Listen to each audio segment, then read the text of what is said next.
नमस्कार सर, यास्मीन बात कर रही हूँ स्वर्ण ऐप ज्वेलरी मैनेजमेंट सॉफ्टवेयर से। सोनी ज्वेलर्स के यहाँ से बात हो रही है। जी बोल रहा हूँ। सर आपकी इंक्वायरी रिसीव हुई थी फेसबुक से ज्वेलरी मैनेजमेंट के लिए, तो मैं जान सकती हूँ आपका वर्किंग कैसे होता है? रिटेल काउंटर है या फिर होलसेल काउंटर है? ओके, मेरा रिटेल काउंटर है। ओके। सर मैं नागपुर महाराष्ट्र से बात कर रही हूँ और हम्म। हमारी जो कंपनी बेस्ड है सर वो नागपुर महाराष्ट्र की है हम्म। और मैं मेन ब्रांच नागपुर से ही बात कर रही हूँ। तो मैं आपका सिटी जान सकती हूँ, आप कौन सी सिटी से बात कर रहे हैं? मैं इंदौर एमपी से बात कर रहा हूँ। ओके सर, सॉफ्टवेयर का डेमो देखने के लिए अभी आप फ्री है? जी अभी तो फ्री हूँ मैं, लेकिन मोबाइल पे देख सकते हैं क्या? सॉरी सर, एक्चुअली मोबाइल पे तो प्रॉपर स्क्रीन जो है वो कनेक्ट नहीं हो पाती है। अगर आपको ऑनलाइन डेमो देखना है तो आपके पास लैपटॉप या डेस्कटॉप होगा, तो उस पे आप एनीडेस्क या फिर टीम वीवर या फिर जूम मीटिंग पे ऑनलाइन कनेक्ट हो सकते हैं। अभी तो मैं एक्चुअली ऑनलाइन ही हूँ और एंडिक्स है मेरे पास, लेकिन कितना समय लगेगा डेमो के सर लिए? ज़्यादा से ज़्यादा 15 से 20 मिनट लगेंगे सर बस। ओके, हाँ तो जी। ठीक है। क्या मैं एंडिक्स ऑन करूँ मैं? हाँ जी सर, आप एनीडेस्क ऑन कर लीजिए। एक मिनट। क्या आपको रिक्वेस्ट भेजनी है या आप रिक्वेस्ट भेज रहे हैं? कैसा करना है? सर आप मेरा एनीडेस्क नंबर ले लीजिए, आपको मेरे स्क्रीन पे इनवाइट करना है तो आप मुझे मेरा एनीडेस्क नंबर ले लीजिए जिससे आपको मेरी स्क्रीन जो है वो शो हो जाएगी। बताइए। 432 432 150 236। 150 236। ओके। हाँ जी सर, आपको स्क्रीन शो हो रही है प्रॉपर? हाँ हो रही है। ओके सर, ये मेरा सॉफ्टवेयर है हम्म। और मैं पहले अपने सॉफ्टवेयर के बारे में कुछ बता देती हूँ आपको। हम्म। सर हमारा जो सॉफ्टवेयर है वो स्पेशली ज्वेलरी मैनेजमेंट सॉफ्टवेयर है, कोई ईआरपी बेस्ड सॉफ्टवेयर नहीं है और सॉफ्टवेयर जो है वो कम्प्लीटली ऑफलाइन है। ओके। ऑफलाइन है। ओके। हाँ जी। आप अगर आपके पास मान लीजिए कोई नेटवर्क नहीं भी होता है हम्म। तो भी आप इसे यूज कर सकते हैं। ओके। और सॉफ्टवेयर जो है सर वो अपना ये सेल परचेस में वर्क करता है। कंप्लीटली आपकी जो भी सेलिंग होती है, परचेसिंग होती है, इस चीज को आप यहाँ पे प्रॉपर तरीके से मेंटेन कर पाएंगे। सॉफ्टवेयर जो है वो जीएसटी और एस्टीमेट दोनों में काम करता है। आप भले जीएसटी का बिल मेंटेन कर सकते हैं यहाँ से और एस्टीमेट के बिल भी आप यहाँ से मेंटेन कर सकते हैं। ओके। स्टॉक जो आप यहाँ पर मेंटेन कर पाएंगे वो बारकोड और विदाउट बारकोड भी आप मेंटेन कर सकते हैं। तो सर इतना क्लियर है? हम्म। और उसके अलावा सर अगर आपका कोई कारीगर का वर्क होता है, सप्लायर का वर्क होता है, इमिटेशन, डायमंड, प्लैटिनम, स्टोन, तो ये सारा वर्किंग भी जो है आप यहाँ से मैनेज कर सकते हैं। ठीक है। तो सर जैसे कि मैं अभी सॉफ्टवेयर की स्टार्टिंग से मैं आपको डेमो दिखाती हूँ। मेरे सॉफ्टवेयर का भी डेटा पूरा क्लियर है, कोई एंट्री नहीं है, कोई स्टॉक एडिंग नहीं है, कुछ भी नहीं है। तो मैं आपको स्टार्टिंग से रिफ्रेश पॉइंट से मैं आपको जो डेमो है वो प्रोवाइड कर रही हूँ। तो सबसे पहले सर अगर आप जब सॉफ्टवेयर परचेज करते हैं तो सबसे पहला जो काम आपका होता है वो होता है ओपनिंग का। ओपनिंग सॉफ्टवेयर आप इसलिए करते हैं क्योंकि आपने एक नया सॉफ्टवेयर परचेज किया है, लेकिन सॉफ्टवेयर परचेज करने से पहले से आपकी एक शॉप है जिसमें अभी कुछ ना कुछ स्टॉक जो है वो अवेलेबल होगा। जितना भी स्टॉक आपके शॉप में अवेलेबल है वो सारा स्टॉक अगर आप अपने जो न्यू सॉफ्टवेयर लिए उसमें ऐड करना चाहते हैं तो आपको ओपनिंग का मेथड जो है वो यूज करना होगा। जैसे कि एग्जांपल, यहाँ पर आप gold jewellery, silver jewellery, gold bar, silver bar, gold URD, silver URD, diamond and platinum, जो भी चीजें आपके शॉप में भी एट प्रेजेंट में अवेलेबल है वो सारी चीजों का स्टॉक के लिए आप यहाँ पर ओपनिंग जो है वो कर सकते हैं। जैसे कि एग्जांपल, गोल्ड ज्वेलरी मैंने मिक्स ऑर्नामेंट के नाम से यहाँ पे लिया है। फाइनल वेट मैंने 500 ग्राम डाला है और यहाँ पर अगर आप इसका वैल्यू ऐड करना चाहते हैं 500 ग्राम का तो आप कर सकते हैं। अगर आप नहीं करना चाहते हैं तो 0 करके भी आप अपनी ओपनिंग अमाउंट, अपनी ओपनिंग स्टॉक जो है वो कर सकते हैं। इसके बाद में जैसे कि सिल्वर ज्वेलरी, नेक्स्ट ऑर्नामेंट,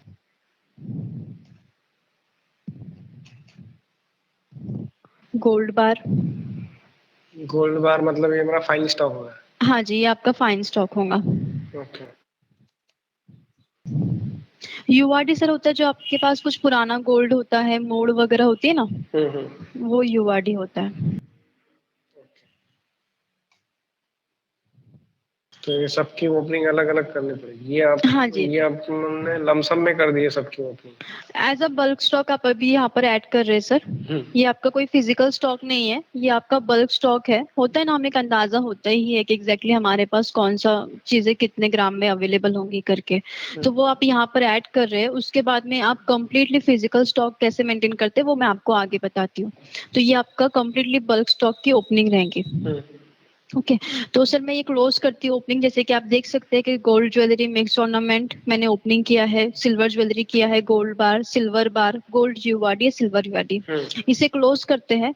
तो सर हमारा जो सॉफ्टवेयर है वो ग्राफिकली रिप्रेजेंट किया गया है। तो अभी आप देख सकते हैं कि जो ग्राफ है, ये जो स्टॉक है, ये यहाँ पर कैलकुलेशन में आ चुके हैं, जैसे कि एमपीवर, गोल्ड, पीवर और यूआरडी कैलकुलेट हो चुका है। और यहाँ पे कलर वाइज भी आपको परसेंटेज वाइज जो है आपको यहाँ पे शो हो रहा है कि एग्जैक्टली कौन सा स्टॉक कितने परसेंट में आपके पास अवेलेबल है। ओके आप कलर वाइज डिफाइन कर सकते हैं, जैसे कि एमपीवर गोल्ड, एमपीवर सिल्वर, पीवर गोल्ड, पीवर सिल्वर, यूआरडी गोल्ड, यूआरडी सिल्वर। तो सर ये होता है आपका कंप्लीटली बल्क स्टॉक। इतना क्लियर हुआ सर? हाँ। इसके बाद सर आपको अगर आपका अपना जो स्टॉक है अगर वो इंडिविजुअली आइटम वाइज मैनेज करना है तो आपको स्टॉक में जाना होगा और बायफॉगेट में जाना होगा। ठीक है, यहाँ पर आपको जो है स्टॉक ओपनिंग दिखाई दे रही है आज के, और यहाँ पे डेट दिखाई दे रही है, ओपनिंग दिखाई दे रही है। उसके बाद में जो 500 है गोल्ड, ये भी शो हो रहा है, 650 गोल्ड बार शो हो रहा है, सिल्वर भी शो हो रहा है आपको और सिल्वर बार भी शो हो रहा है। ठीक है, जो भी चीजों तो पे अगर आपको ये जो यहाँ पे डेट आई है 1/4/2022, ये आपका सर एक्चुअली ऑफिशियली ईयर जो हमारा होता है ना, ऑफिशियली ईयर की डेट यहाँ पर आई है। ओके, मतलब फाइनेंशियल ईयर की डेट आई है हाँ ना जी, स्टार्ट। हाँ जी। तो जैसे कि मैंने यहाँ पे गोल्ड है, गोल्ड के नीचे 500 है, अगर मैं इसके ऊपर डबल क्लिक करती हूँ तो यहाँ पर मेरा फिजिकल स्टॉक का फॉर्म ओपन होता है। ओके, और यहाँ पर आप फिजिकल स्टॉक का जो फॉर्म है वो पूरा आइटम वाइज आप यहाँ पर मैनेज कर सकते हैं। जैसे कि एग्जांपल, अगर आपके पास कोई चेन है तो मैं यहाँ पे चेन सिलेक्ट करूंगी और एंटर करूंगी। उसके बाद जो प्यूरिटी है, जो भी प्यूरिटी का आपके पास स्टॉक अवेलेबल है वो प्यूरिटी आपको यहाँ पे सिलेक्ट करना होगा और एंटर करना होगा। अगर इसी आइटम का अगर आपके पास HOD नंबर अवेलेबल है तो वो भी आप यहाँ पर ऐड कर सकते हैं, और अगर नहीं है तो एंटर करके आप आगे भी बढ़ सकते हैं। इसके बाद में ये चेन एग्जैक्टली कितने ग्राम की है, मैंने एग्जांपल 35 ग्राम जो है मैंने यहाँ पर वेट लिया है। अगर इसी चेन में अगर कोई लेस वेट होता है, टर्न्स और वेस्टेज होता है तो आप वो भी यहाँ पर ऐड कर सकते हैं। फिर आता है रेट। रेट आपको यहाँ पर ऐड करना कंपलसरी नहीं है, क्योंकि आप अभी यहाँ पर अपने शॉप में जो भी स्टॉक अवेलेबल था वो वाला स्टॉक अपडेट कर रहे हैं। यहाँ पर हम कोई परचेसिंग बिल नहीं चढ़ा रहे हैं। और सेकंड चीज होता है कि आप लोगों के रेट जो होते हैं वो एवरीडे फ्लक्चुएट होते हैं। मान लीजिए अगर आपने यहाँ पर कोई रेट ऐड कर भी दिया तो सेलिंग के टाइम पे जो है आपको वो रेट चेंज करना ही होगा। उसके बाद में होता है मेकिंग चार्जेस। आप मेकिंग चार्जेस जो कस्टमर को लगा सकते हैं वो होता है पर ग्राम, पर पीस, फिक्स, परसेंटेज। और अगर आप अपनी जो सेलिंग है वो MRP से करते हैं तो MRP वाइज भी अपने आइटम का जो सेल है वो कर सकते हैं। एग्जाम्पल, मैंने पर ग्राम जो है यहाँ पे 200 रुपए लिया है, तो यहाँ मेरा कंप्लीटली कैलकुलेशन जो हुआ है वो 7000 रुपीज का हुआ है, क्योंकि 35 ग्राम का वेट है और मैंने पर ग्राम यहाँ पे सिलेक्ट किया है। ओके, अगर कोई एक्स्ट्रा का स्टोन चार्जेस है तो स्टोन चार्जेस भी आप यहाँ पर जो है वो ऐड कर सकते हैं। उसी तरीके से अगर आप कोई हॉलमार्क चार्जेस है इस आइटम में तो हॉलमार्क चार्जेस भी आप यहाँ पर ऐड कर सकते हैं। कमेंट में जो भी आप इस आइटम के नरेशनिंग के लिए आप यहाँ पर ऐड करना चाहे वो ऐड कर सकते हैं। रिमार्क जो होता है कंप्लीटली आपने ये जो आइटम है वो किससे परचेज किया था, किसी भी सप्लायर का नाम जिससे भी आपने ये जो आइटम है वो परचेज किया था, ताकि आपको हमेशा याद रहे कि एग्जैक्टली कौन से कारीगर का स्टॉक या फिर कौन से सप्लायर का स्टॉक है जो कि आपके यहाँ पर सबसे ज्यादा सेल होता है। तो रिमार्क में आप इस तरीके से जो नाम है सेल स्टॉक या फिर किसी भी ज्वेलर का नाम जो है वो ऐड कर सकते हैं। इसके बाद में होता है बकेट। बकेट जो वर्क करता है वो कम्प्लीटली आपका डिस्प्ले होता है, जैसे कि ट्रे, पाउच, बॉक्सेस या फिर नेकलेसेस हमारे जो डिस्प्ले में लगे होते हैं। तो एग्जैक्टली कितने आइटम हमारे डिस्प्ले में लगे हुए हैं या फिर एक बॉक्स में एग्जैक्टली आपने कितने आइटम रखे हुए हैं, ये सारी चीजें आप चाहे तो बकेट स्टॉक को मेंटेन करते हुए कर सकते हैं। अगर कोई भी आइटम सेल हो जाता है तो जिस तरीके से आपके किसी बॉक्स या किसी ट्रे में से माइनस होगा उसी तरीके से आपके बकेट स्टॉक जो आपने फिजिकली ऐड किया है आपके सॉफ्टवेयर में वहां से भी माइनस होगा। और आपको हमेशा ये भी याद रहेगा कि ये आइटम जो था आपके डिस्प्ले में लगा हुआ था या फिर ये बॉक्स में आपने रखा था। तो जैसे मैंने ट्रे चेन 1 सिलेक्ट किया है, एक बार और एंटर करने पे सर हमारे जो आइटम की एंट्री होती है वो यहाँ पर ऐड हो जाती है। अगर इसी आइटम का अगर आपको बारकोड चाहिए और अगर आप बारकोड वाइज स्टॉक मेंटेन करना चाहते हैं तो आपको एक बार और एंटर करना होगा। तो यहाँ पर आपको ऑप्शन आ जाएगा, do you want to print select a barcode, और अगर आप यस करते हैं तो इसी आइटम का जो बारकोड है वो आपके प्रिंटर पे आपको रिसीव हो जाएगा। ओके। सर ये तो ये ऑप्शन इसी बारकोड के जी साथ क्यूआर कोड भी होता है क्या इसमें? हाँ जी, लेकिन सर क्यूआर कोड के लिए जो स्कैनर है हम्म। वो आपको 2D स्कैनर लगेगा। हाँ वो तो लगेगा, लेकिन क्यूआर जी कोड जनरेट होता है क्या? हाँ जी सर, क्यूआर कोड भी जनरेट होता है। ओके। तो सर इतना आपको क्लियर है? हाँ क्लियर है। जी, तो इस तरीके से जो है आप वन बाय वन जैसे ही आप फ्री होते हैं वैसे वैसे आप जो स्टॉक की एंट्री कर सकते हैं। तो सर अभी मेरे पास कोई, अगर मैं अभी आपको एक बिल रेडी करके बता देती हूँ, इसके लिए मेरे तो पास कोई स्कैनर अवेलेबल ये नहीं है। अभी जो आपने 35 ग्राम जो आपने बाइफरकेट किया है, ठीक है, तो जी ये किया आपने गोल्ड ज्वेलरी से, तो हाँ जी जो अपन ने बल्क स्टॉक डाला था उसमें से ये जी माइनस हो गया क्या? हाँ जी वहीं सर, ये पर नीचे दिखेगा? दिखाई दे रहा है ना आपको, गोल्ड ओके। 500 माइनस 35 ग्राम, और अभी रिमेनिंग कितना बचा है आपका 465। ओके। तो जी इतने की और मुझे बाइफरकेट करना पड़ेगा बाकी? हाँ जी, जैसे आप फ्री होते हैं वन बाय वन आप एक एक एक एंट्री जो है वो कर सकते हैं, क्योंकि अच्छा। पूरा डिस्प्ले या फिर पूरे आइटम एक साथ शॉप में निकाल के रखना पॉसिबल नहीं होता है। हाँ। तो जैसे जैसे आपके कंफर्ट तो के हिसाब से इसी फॉर्म में मैं मल्टीपल आइटम ऐड कर सकता हूँ क्या फिर? हाँ जी वो भी आप ऐड कर सकते हैं। ओके। तो सर अगर इसी बिल, अगर कोई भी, जैसे कि अगर आपका एक रिटेल शॉप है और अगर आपके यहाँ पर कोई भी परचेस करने के लिए आता है और अगर आप सेल करते हैं तो वो किस तरीके से करेंगे मैं वो भी आपको ये बता देती हूँ। ठीक है, तो सर यही आइटम को मैं सेल करके आपको बता देती हूँ। अभी मेरे पास कोई स्कैनर अवेलेबल नहीं है तो मैंने बारकोड नंबर कॉपी किया है। अगर आप कोई भी सेल आइटम करना चाहते हैं तो उसके लिए आपको रिटेल में जाना होगा और सेल इनवॉइस में जाना होगा। कस्टमर आपके पास जो आ रहे हैं अगर वो आपसे फाइनली परचेसिंग करके जा रहे हैं तो डायरेक्टली आप यहाँ पे जीएसटी बिल बना सकते हैं। बट अगर कस्टमर अगर आपसे कुछ कोटेशन या फिर जस्ट उनको एक कैलकुलेशन के हिसाब से अगर आपसे वो बिल मांग रहे हैं तो आप एस्टिमेट बिल भी यहाँ पर एज अ कोटेशन जो है वो मैनेज कर सकते हैं। जीएसटी बिल अगर मैंने सिलेक्ट किया और अगर एंटर किया है तो यहाँ पर रिटेलर सेल इनवॉइस का जो फॉर्म है यहाँ पर ओपन हो जाता है। ठीक है, यहाँ पर आप जो चाहे कस्टमर का नाम ऐड करना होगा सबसे पहले आपको, जैसे कि मैंने यहाँ पर आर्यन मेहरा करके एक नाम लिया है। तो ये न्यू कस्टमर है, इसी वजह से कस्टमर डिटेल का यहाँ पर फॉर्म ओपन हुआ है, लेकिन अगर कोई पुराना कस्टमर होता तो यहाँ पर जो है वो फॉर्म ओपन नहीं होता। जिसकी वजह से आप यहाँ पर कस्टमर का mobile number, photo, Aadhaar number, GST number, special date, address आप यहाँ पे चाहे तो मेंशन कर सकते हैं। सर आप जो भी नंबर ले रहे हैं अगर वो नंबर उनके व्हाट्सएप का होगा तो ये बिल बना के आप जैसे ही सेव करेंगे तो इसका जो पीडीएफ है वो भी क्लाइंट को एज अ व्हाट्सएप जा सकता है एज अ सॉफ्ट कॉपी, और थैंक्स फॉर अ शॉपिंग करके आपके शॉप की तरफ से ब्यूटीफुली मैसेज जाएगा। ठीक है, तो और ये व्हाट्सएप से डायरेक्ट मैसेज इनवॉइस चला जाएगा उनको? हाँ जी, वो किस तरीके से जाएगा सर, मैं कैसे उसकी कनेक्टिविटी होगी व्हाट्सएप की वो मैं आपको आगे बताती हूँ। यहाँ पे आप चाहे तो कस्टमर को टैग भी कर सकते हैं, जो कि अगर आपके कोई रेगुलर कस्टमर होते हैं और आप चाहते हैं कि कस्टमर की कोई टैगिंग होनी चाहिए तो आप टैग भी अपने हिसाब से कर सकते हैं। आप कोई नंबरिंग भी दे सकते हैं या फिर good customer, prime customer, silver customer, diamond customer, इस तरीके से जैसे भी आपको कंफर्टेबल होता है उस तरीके से आप कैटेगरी ये कर सकता हूँ हाँ जी कस्टमर की। ओके। हाँ जी सर। तो यहाँ सर जो मैं कस्टमर का जो लेजर जो भी इंफॉर्मेशन आप फिल करना चाहे वो फिल कर सकते हैं और सेव कर सकते हैं।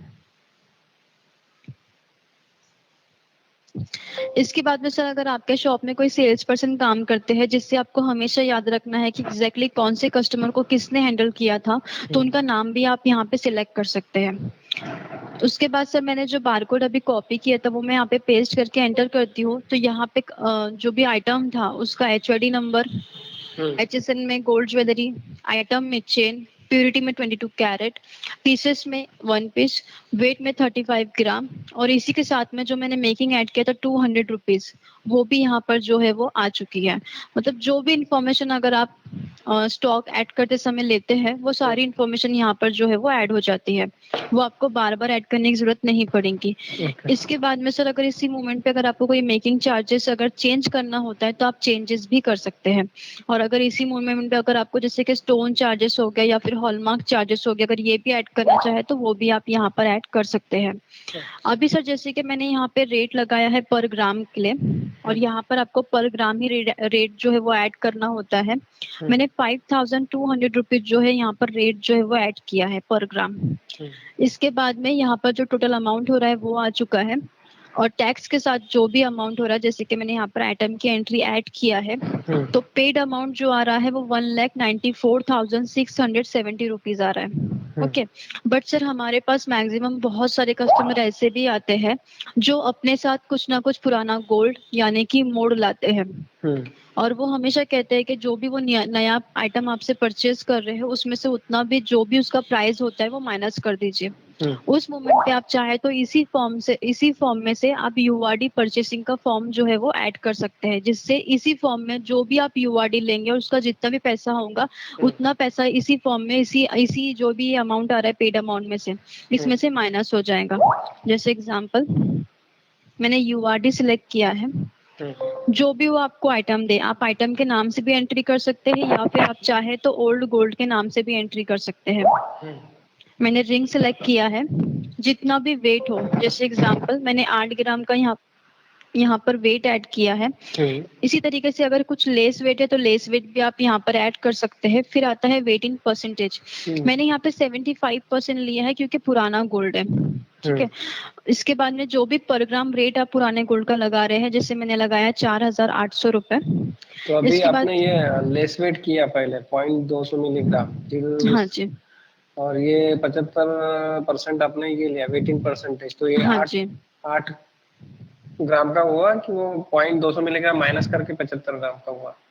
नहीं सर, एक्चुअली जो 8 ग्राम है ना, 8 ग्राम में से हमने सिर्फ लेस वेट ऐड जो किया है वो 0.200 किया है। ठीक है, तो हमारा नेट वेट आ रहा है 7.8। ओके, फिर उसके बाद में जो वेटिंग परसेंटेज है, क्योंकि पुराना गोल्ड है। ओके, ठीक है, पुराना गोल्ड है, इसी वजह से उसका जो परसेंटेज जो कैलकुलेट हो रहा है वो 75% में ही प्योरिटी कैलकुलेट कर रहा है। तो उसका जो फाइनल वेट आ रहा है वो 5.850 आ रहा है।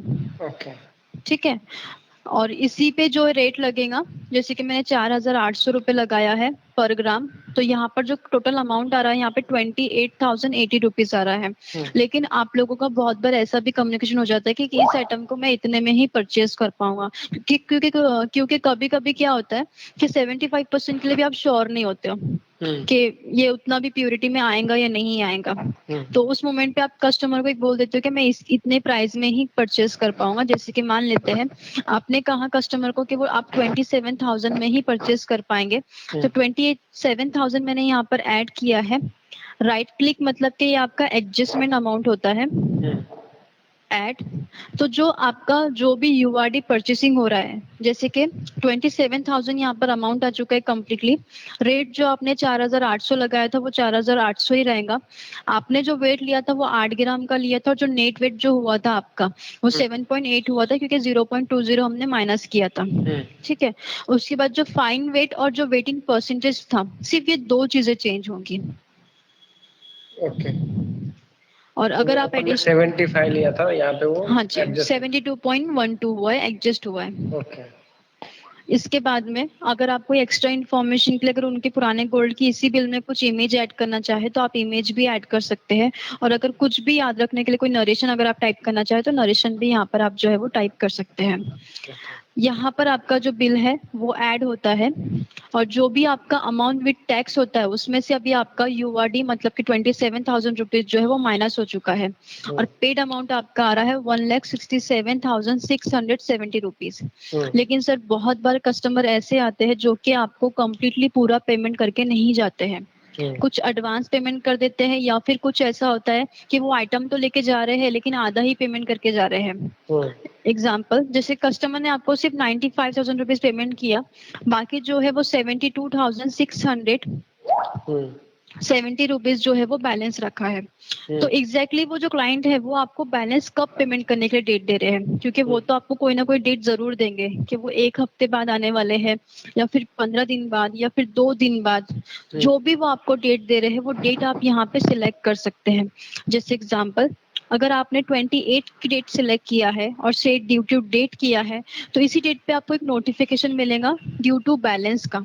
कि इस क्लाइंट का जो है वो बैलेंस आज आपको रिसीव होने वाला है करके, ठीक है। और यहाँ पे जो है आपका बिल जो है वो सेव होता है। अभी जो 95,000 रुपीज जो आपको पेमेंट हुआ है, बहुत कम कस्टमर होंगे जो पूरा कैश दे देंगे। कभी कभी ऐसा भी होता है कि कोई आधा कैश आधा कार्ड पेमेंट या फिर आधा ऑनलाइन पेमेंट करता है। एग्जाम्पल, जैसे क्या कस्टमर ने आपको 45,000 रुपीज जो है वो कैश दिया है, बाकी जितना भी पेमेंट है वो चाहे कार्ड हो, चेक हो, आरटीजीएस हो, एनएफटी, आईएमपीएस, ऑनलाइन, जो भी मेथड से पेमेंट करे। एग्जाम्पल कि मैंने कार्ड पेमेंट सिलेक्ट किया, आपके किस बैंक से यहाँ पे किस बैंक में जो है वो डिपॉजिट होने वाला है, ठीक है। आप अपना बैंक यहाँ पे जो है वो ऐड कर सकते हैं। टेक्नीशियन टीम जो है आपके इंस्टॉलेशन के टाइम पे आपकी बैंक इन्फॉर्मेशन यहाँ पर ऐड करके देती है। इसके बाद में एग्जैक्टली किस बैंक से आपको रिसीव हो रहा है वो भी आप यहाँ पे सिलेक्ट कर सकते हैं, और transaction number as a information के लिए आप यहाँ पर ऐड कर सकते हैं, और यहाँ पर आपके आइटम की एंट्री जो होती है वो ऐड होती है। अदर सॉफ्टवेयर में सर हमेशा नरेशन जो है हमें टाइप करना होता है कि cash receive XYZ, card receive XYZ, लेकिन यहाँ पर ऐसा नहीं है। यहाँ पर नरेशन जो होता है वो कम्प्लीटली आपको बाय डिफॉल्ट सिलेक्ट होके आ जाता है। कैश 45,000, कार्ड 50,000, और अगर आप सेव करते हैं तो यहाँ आपका कम्प्लीटली जो बिल होता है वो सेव होता है, और यहाँ पर आपको एक ऑप्शन आता है, do you want to continue print bill, और अगर आप यस करते हैं तो इसी बिल का जो प्रिंट है आपके प्रिंटर पे आपको रिसीव हो जाएगा। और साथ ही साथ कस्टमर का जो सॉफ्ट कॉपी उनके व्हाट्सएप नंबर अगर आपने रिसीव किया है तो उनके व्हाट्सएप पे भी रिसीव होगा, और थैंक्स फॉर शॉपिंग करके आपके शॉप की तरफ से एक नाम दी जाएगा। फॉर्मेट जो रहेगा वो 101% आपके चॉइस के हिसाब से रहेगा। अगर आपके शॉप के नाम से ऑलरेडी आपने हेडर प्रिंट करके रखा है तो सिर्फ आपको हमें आपके हेडर की प्रॉपर मार्जिन जो है वो शेयर करनी होगी, उसी हिसाब से जो है आपको बिल फॉर्मेट जो है वो शेयर करके दे दिया जाएगा। अगर कोई आपने कोई चूज करके रखा है कि मुझे इसी तरीके का फॉर्मेट चाहिए तो उस तरीके का फॉर्मेट भी जो है हम लोग आपको सेट करके देते हैं। यहाँ पर आपके शॉप का लोगो या फिर आपका अगर आप हॉलमार्क में काम करते हैं तो हॉलमार्क का लोगो भी जो है वो आता है। तो ये बिल थोड़ा सा जूम कीजिए, मुझे देखिए इसमें डिटेल तो दिख रही है मुझे यूआरडी की।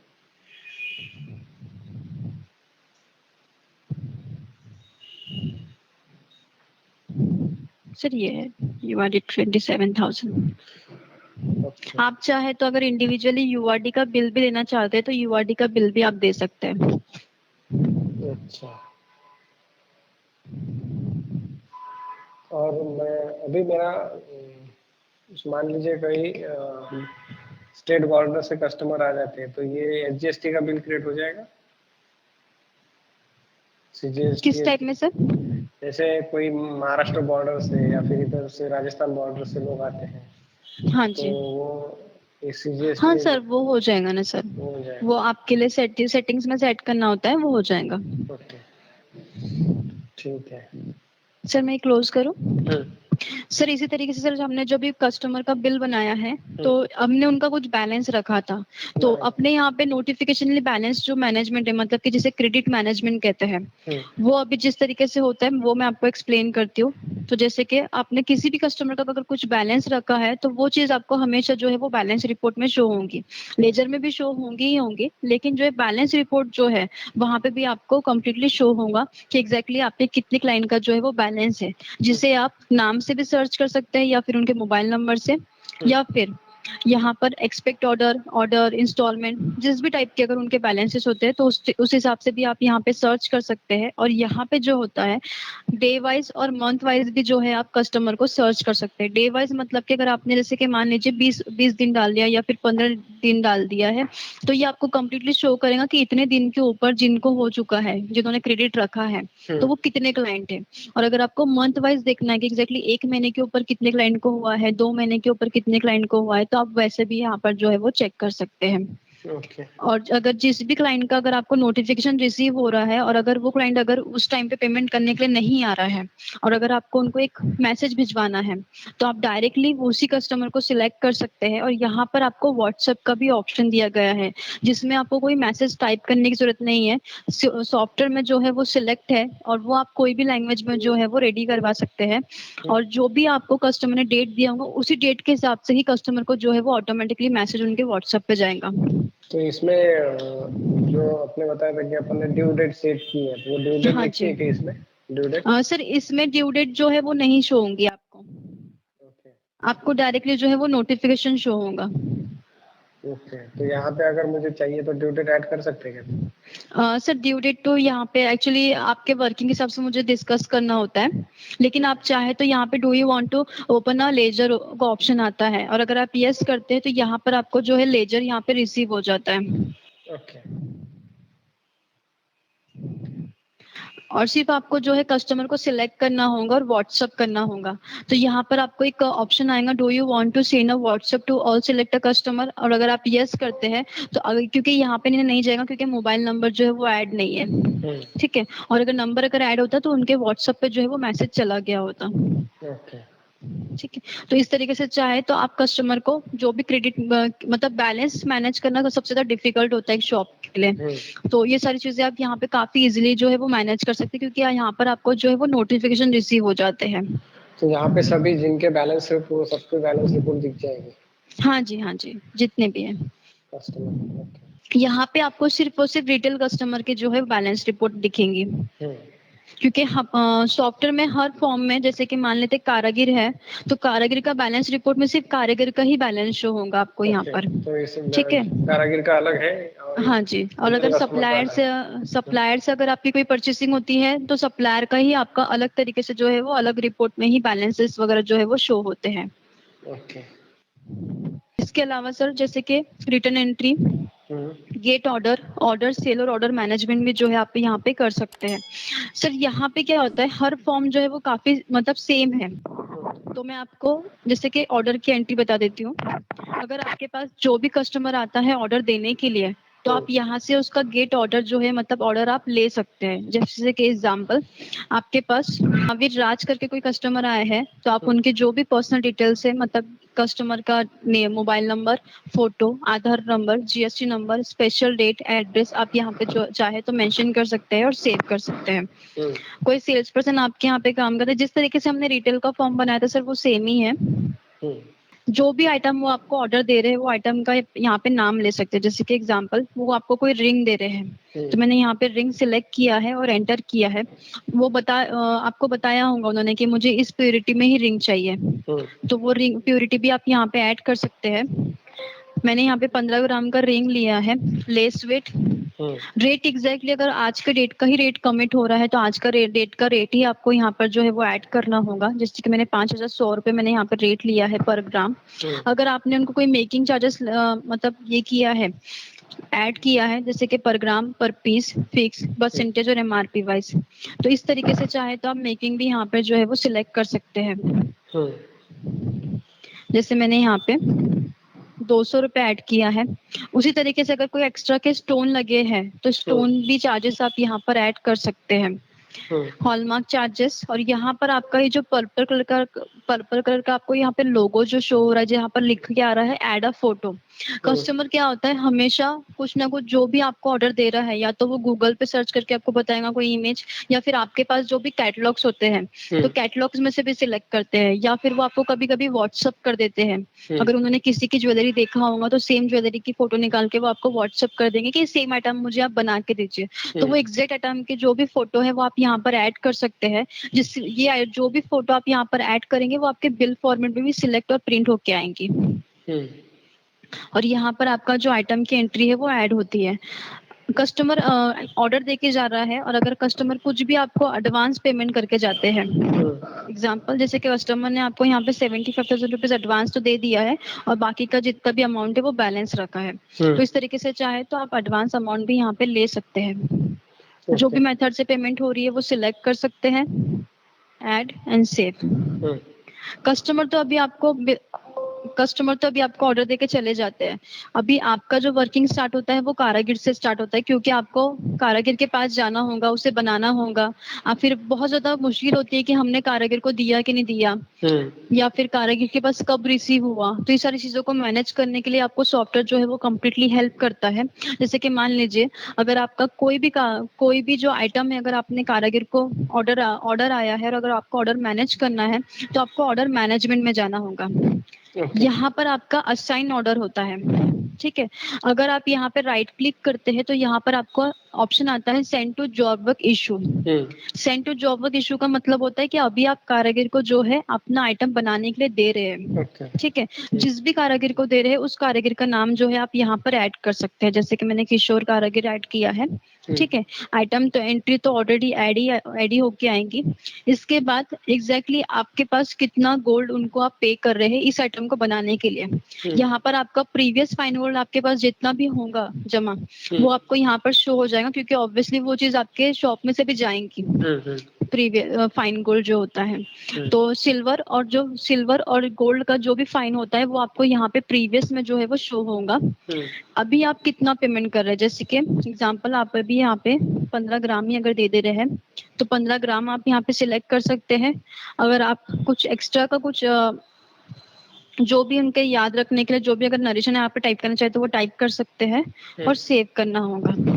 तो यहाँ पर do you want to continue print bill का ऑप्शन आता है। अगर आप इसकी प्रिंट चाहते हैं तो आप यस कर सकते हैं, अगर नहीं चाहते हैं तो नो कीजिए।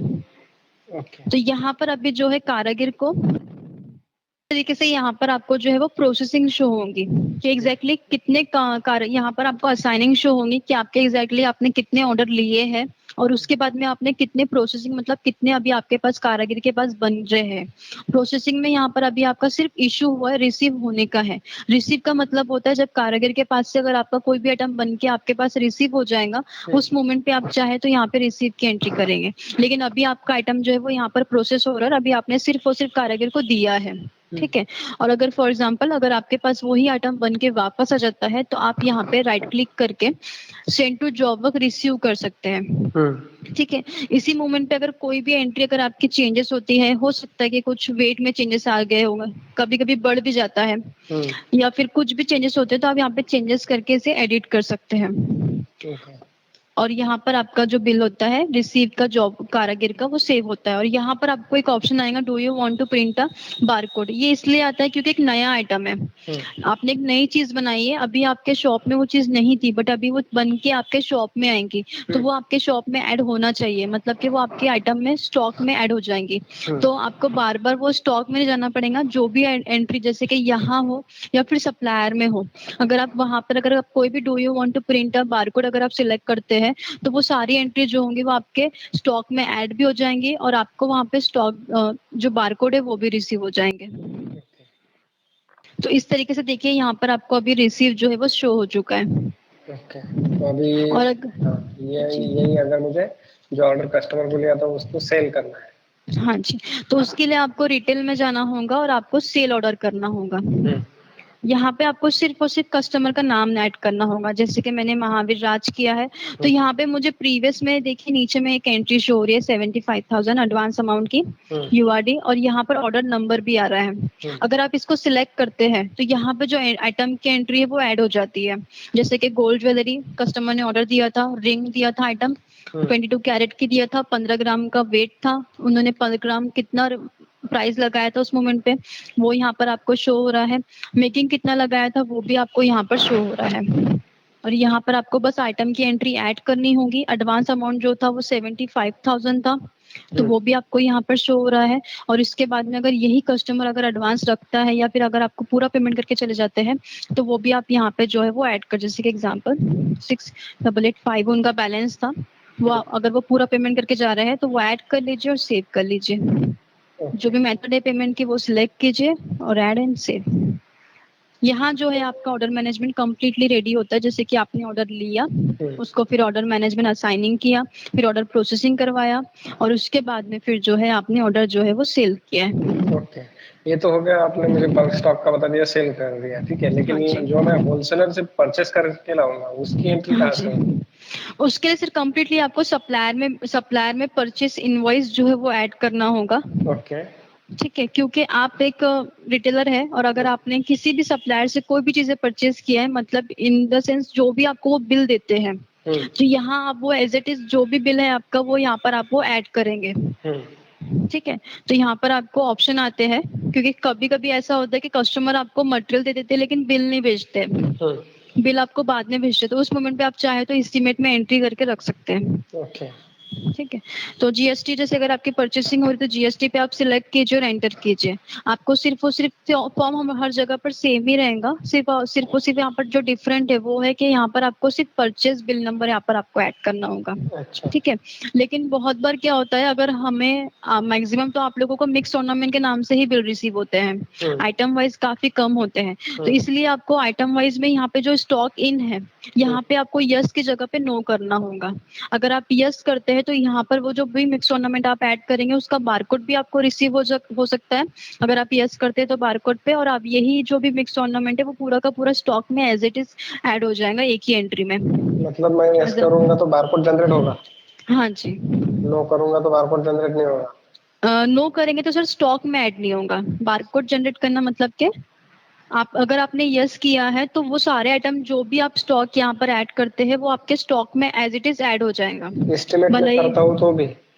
हाँ सर, एस्टिमेट में करते हैं तो भी सेम ही प्रोसेस है सर दोनों की। तो भी वो ऐड हो जाएगा? हाँ जी, आपको नो करना ही पड़ेगा अगर आपको मिक्स ऑर्नामेंट के नाम से मिल रहा है स्टॉक तो। लेकिन अगर मान लीजिए अगर आपने सिर्फ और सिर्फ 5 रिंग परचेज किया है और 5 रिंग के आपको इंडिविजुअली हर आइटम की एंट्री जो है वो अलग अलग मिली है, तो वो अलग अलग एंट्री आप यहाँ पर ऐड कर सकते हैं पांचों रिंग की, और यहाँ पर अगर यस सेव है और आप सेव कर देंगे तो वो स्टॉक में भी ऐड हो जाएंगे। और अगर आपको बारकोड का ऑप्शन आता है यहाँ पे तो वो बारकोड भी रिसीव आपको यहीं से ही हो जाएंगे।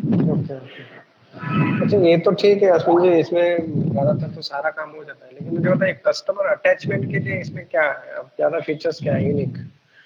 जैसे अगर मान लीजिए मेरे यहाँ पे डिस्काउंट ऑफर चल रहा है, मुझे हर कस्टमर को मेरी ऑफर के लिए पता करना है, या फिर मेरे पास कुछ नई स्कीम आई है जी, तो उसके लिए क्या कर सकते हैं? जी हाँ सर, हमारे सॉफ्टवेयर में एक और चीज है जो कि है व्हाट्सएप फैसिलिटी। जो है वो फेस्टिवल सर्च करके जो भी कस्टमर के नेम आते हैं, अगर आपके पास कोई इमेजेस है या आपने कोई स्कीम के लिए कोई भी ऑफरिंग वगैरह बनाया है तो वो इमेज आप डायरेक्टली यहाँ पर इस तरीके से ऐड कर सकते हैं। अगर आपको कुछ टाइप करना है तो आप यहाँ पे टाइप भी कर सकते हैं एज अ मैसेज, और आप चाहे तो जो भी कस्टमर की अगर आप टैगिंग करते हैं अपने हिसाब से तो वो टैग वाइज भी आप यहाँ पे सिलेक्ट कर सकते हैं। कैटेगरी वाइज अगर मुझे भेजना है हाँ तो सिर्फ जी, ग्रुप ही जाएंगे, है ना? हाँ जी सर। मुझे सिलेक्टेड लोगों को भेजना है तो फिर उसमें से सिलेक्ट हाँ जी, यहाँ पे सिलेक्ट टू ऑल में सभी को जाएगा, कस्टम सिलेक्ट में जितने भी लोगों को आप सिलेक्ट करेंगे उन्हीं लोगों को जाएगा। ओके। ठीक है। और आप जैसे सेंड करेंगे सर तो विद इन अ सेकंड में जितने भी आपके पास क्लाइंट अवेलेबल है वो सारे लोगों को व्हाट्सएप पे जो स्कीम है मतलब जो भी आप भेज रहे हैं उन्हें इमेज या फिर मैसेजेस वो उनके रिसीव हो जाएगा। अभी किसी का ये रहता है मेरे पे स्कीम रहती है, जैसे कि मान लीजिए किसी की एनिवर्सरी है या फिर किसी का बर्थडे है, तो हाँ मैं मेरे यहाँ से उनको एसएमएस जाना चाहिए कि अगर आपका आज बर्थडे, अगर आप आज सर इस वीक अगर में आप आप परचेस करते हो तो आपको जी इतना डिस्काउंट मिलेगा, तो वो जी जी डायरेक्ट एसएमएस जा सकता है इसमें से? सर डायरेक्ट भी एसएमएस जा सकता है अगर आप कस्टमर को सिलेक्ट करते हैं तो। सिर्फ और सिर्फ कस्टमर का, क्योंकि देखिए सर आपको नोटिफिकेशन तो रिसीव हो जाएगा कि इस क्लाइंट का आपका बर्थडे या फिर एनिवर्सरी है, राइट? बट अगर आपने कस्टमर को कोई टैगिंग नहीं किया है, कस्टमर का सिर्फ और सिर्फ आपको रिसीव हुआ है और आपके जनरल कस्टमर है जिसके लिए आपने कोई मेंशन करके नहीं रखा है, तो आपको कस्टम सिलेक्ट में स्पेशली वो कस्टमर को जो है वो सिलेक्ट करना होगा कि इन्हीं का बर्थडे है करके। नहीं तो मुझे पता कैसे चलेगा इनका बर्थडे करके आज? सर आपको नोटिफिकेशन रिसीव होंगे ना। अच्छा, नोटिफिकेशन आएंगे। हाँ जी, जैसे मैंने आपको स्टार्टिंग में बताया, आप जैसे कस्टमर डिटेल का जो वहाँ पे भी फॉर्म जो है अगर आप फिल करते हैं और अगर वहाँ पर अगर आप डेट जो है वो ऐड कर देते हैं, मेंशन कर देते हैं कि इस डेट पे जो है ना कस्टमर का बर्थडे आता है या फिर डेट ऑफ एनिवर्सरी है, तो वही डेट पे आपको जो है वो नोटिफिकेशन रिसीव होंगे। और जिस भी डेट पे आपको नोटिफिकेशन रिसीव होते हैं ना, जैसे कि ये वाला जो आपको आइकॉन दिखाई दे रहा है बेल आइकॉन, यहाँ पर अभी यहाँ पे कुछ भी क्योंकि मेरे आज के कोई भी नोटिफिकेशन नहीं थे इसी वजह से ये ब्लैक डॉट दिखाई दे रहा है, बट अगर नोटिफिकेशन होते तो यहाँ पर हमें जो है वो ग्रीन डॉट दिखाई दिया होता। ओके।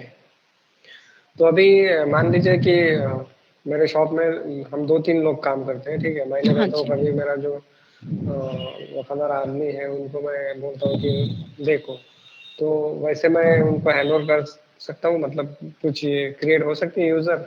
हाँ सर, यूजर क्रिएट हो सकती है और इवन जो यूजर आप क्रिएट कर रहे हैं वो परमिशन के साथ भी हो सकती है। जैसे कि मान लीजिए अगर आपके यहाँ पे कोई काउंटर पे बैठे हैं या फिर अभी आप शॉप में अवेलेबल नहीं है और अगर आप चले जाते हैं और आप चाहते हैं कि इन्हें सिर्फ और सिर्फ बिलिंग की ही अथॉरिटी देनी है या फिर स्टॉक में जो भी एडिटिंग होती है उसकी अथॉरिटी नहीं देनी है या फिर स्टॉक एडिंग की ही अथॉरिटी देनी है, तो उस हिसाब से जो है परमिशन जो है आपको प्रॉपर तरीके से सेट करके दिया जाता है। तो जितने चाहे उतने यूजर मैं क्रिएट कर सकता हूँ कि कुछ लिमिट हाँ है? जी, हाँ जी, हाँ जी कुछ सर। लिमिट है, 2 यूजर 3 यूजर ऐसा कुछ? नहीं सर, यूजर्स की कोई लिमिट नहीं है। ओके। और जो मेरे जो डेली के जो खर्चे होते हैं, ग्राहक को जी चाय पानी खर्चा जैसे जी पगार पे, तो वो सब सर, होता है कि यहाँ मेरे पर पास? आपको जनरल एक्सपेंसेस दिया गया है। हम्म। जनरल एक्सपेंसेस में भले ही आप सैलरी के लिए किसी को पेमेंट कर रहे हैं, या फिर अगर आपके शॉप से अगर जो भी जनरल एक्सपेंसेस होते हैं, भले ही वो हम्म। चाय एक्सपेंसेस हो, सैलरी एक्सपेंसेस हो, तो वो सारी चीजों को आप यहाँ पे ऐड कर सकते हैं। अगर आपको वो जनरल एक्सपेंसेस, क्योंकि आजकल जनरल एक्सपेंसेस भी जीएसटी में जो है वो शो करवाते हैं, हम्म। अगर आपको जीएसटी में शो करवाना है तो आप जीएसटी में शो करवा सकते हैं। और अगर आपको ये सिर्फ और सिर्फ अपने नॉलेज के लिए रखना है, आपको सिर्फ जीएसटी में शो नहीं करवाना है, तो आप एस्टीमेट में भी जो है वो शो करवा सकते हैं। क्योंकि अगर आपने यहाँ पे जीएसटी सिलेक्ट किया तो ये आपके जीएसटी रिपोर्ट में जो है वो कैलकुलेट करेगा। हम्म। ठीक है, ये एक्सपेंस है। लेकिन अगर आपने एस्टीमेट सिलेक्ट किया तो ये आपके जीएसटी रिपोर्ट में जो है वो कैलकुलेट नहीं करता है। ओके। इसके अलावा सर एक और चीज है, आप किसी को कितना पैसा देते हैं, किससे कितना पैसा रिसीव करते हैं, ये भी चीजें तो आप यहाँ पे मैनेज कर ही सकते हैं। लेकिन अगर आपने कोई इंस्टॉलमेंट, जैसे कि आपने कहा स्कीम का वर्किंग, हाँ, तो आप स्कीम का वर्किंग भी यहाँ पे प्रॉपर तरीके से मैनेज कर सकते हैं। ठीक है, जैसे कि मान लेते हैं कोई स्कीम का वर्किंग चल रहा है। हमारे तो यहाँ पे वो स्कीम चलती है, 12 हफ्ते आप हाँ दो, जी, एक हफ्ता हमारे तरफ से रहेगा। Okay okay. जैसे कि आपने कहा कि आपके यहाँ 12 महीने की स्कीम चलती है, हम्म। तो यहाँ पर आपको मंथ जो है वो 12 जो है वो ऐड करने होंगे। ठीक है, और इसके बाद में पर मंथ वो लोग कितना पेमेंट करने वाले हैं। जैसे कि एग्जांपल, अगर आपका 1000 रुपीज जो है पर मंथ जो है वो आने वाला है, तो 1000 यहाँ पर आप सिलेक्ट कीजिए। और यहाँ पर आपको एक और ऑप्शन दिया गया है स्कीम।